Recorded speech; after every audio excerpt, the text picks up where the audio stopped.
सुप्रभात। श्रद्धा, विश्वास और प्रेम।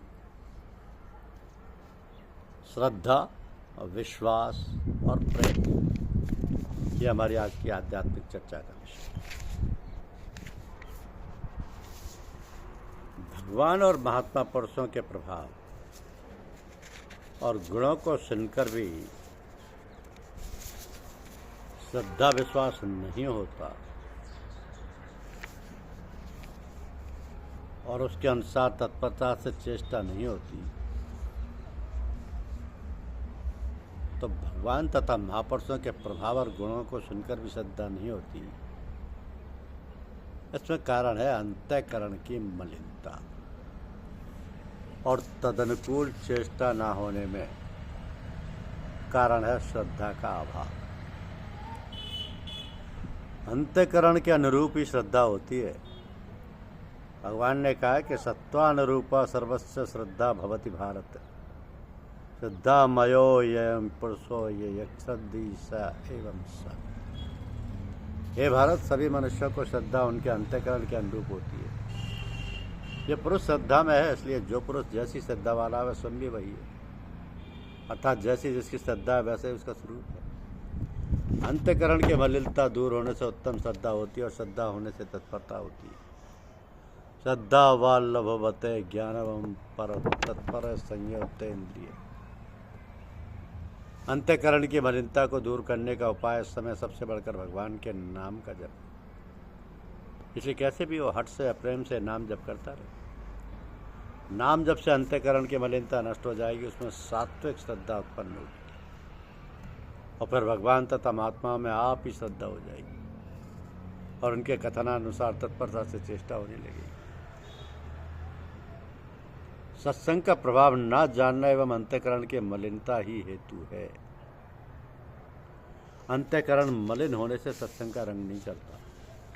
मैला कपड़ा रंग में डुबोने पर उसमें रंग अच्छा नहीं चढ़ता। स्वच्छ होता है तो रंग अच्छा चढ़ता है। प्रेम, आसक्ति, रुचि, राग, इन सब का अर्थ एक ही है। पारस से लोहा छुआ देने से लोहा सोना बन जाता है, ये बात सत्य है। किंतु बीच में यदि व्यवधान होता है तो वह सोना नहीं बनता।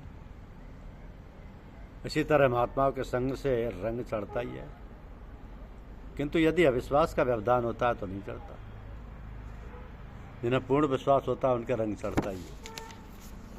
भगवान न्यायकारी हैं, सर्वज्ञ, सर्वशक्तिमान। ये विश्वास हमारा हो जाए तो फिर हम एक भी पाप नहीं कर सकते। ईश्वर की सत्ता मान लेने से ही पाप का नाश हो जाता है। मानते हुए भी यदि हम पाप करते हैं तो यही समझना चाहिए कि किसी एक अंश में ही मानते हैं, पूर्ण विश्वास नहीं। सरकार जिस काम से प्रसन्न नहीं है, अर्थात जो काम सरकार के प्रतिकूल है, उसे हम नहीं करते। परमात्मा सर्वज्ञ है, सर्वत्र है और सर्वसमर्थ है। जो कोई भी उन्हें सर्वज्ञ समझ लेता है उससे पाप नहीं हो सकते। जैसे पिता पुत्र को अनुचित काम से बलपूर्वक मना कर देता है, वैसे ही ईश्वर को भी मना कर देना चाहिए, पर वे मना क्यों नहीं करते? मना करते हैं। महात्मा पुरुषों द्वारा मन के द्वारा सब प्रकार से मना करते हैं, किंतु ईश्वर ने जीवों को स्वतंत्रता दे रखी है, इसलिए जीव परतंत्र होने पर भी स्वतंत्र है। जैसे हमें बंदूक चलाने का लाइसेंस है, हम राजा के कानूनों के हिसाब से ही बंदूक चला सकते हैं। कानून से बंधे हुए हैं, किंतु फिर भी हम चाहे जिस किसी पर कानून के विरुद्ध भी चला तो सकते हैं ना, फिर चाहे दंड मिले। ठीक वही बात यहाँ भी। जब कभी कोई बात 1-2 मिनटों के लिए समझ में आ जाती है तो वो ठहरती नहीं। ईश्वर को उसे ठहरा देना चाहिए, इतनी तो सहायता करनी चाहिए। तो भगवान से जो सहायता चाहता है उसे सहायता मिलती है। जो ये प्रार्थना करता है कि हे भगवान, मेरा मन निरंतर भजन ध्यान में लगा रहे, तो उसे भगवान सहायता देते हैं। भगवान सहायता तो सभी को देते हैं, किंतु जो विशेष सहायता चाहता है उसे विशेष दी जाती है। इसलिए उनसे प्रार्थना करनी चाहिए जिससे कि वो स्थिति छूटे नहीं। जिसका ऐसा विश्वास है कि मैं भगवान की शरण हूँ, मेरी धारणा को दृढ़ और अंतःकरण की शुद्धि भगवान ही करते हैं, उसकी हो जाती है। एक सज्जन चाहते हैं कि मैं अमुक के आज्ञानुकूल चेष्टा करूं, कभी कभी कुछ चेष्टा भी करते हैं, पर अवसर पड़ने पर पीछे हट जाते हैं।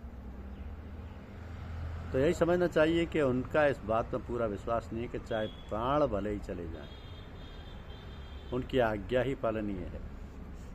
यदि भगवान में पूरा विश्वास करके भगवान से सहायता मांगे तो भगवान इसके लिए भी सहायता दे सकते।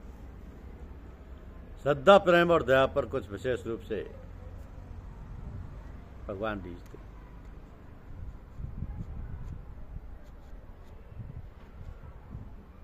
बात है बड़ी अच्छी, इसमें कुछ भी खर्च नहीं होता।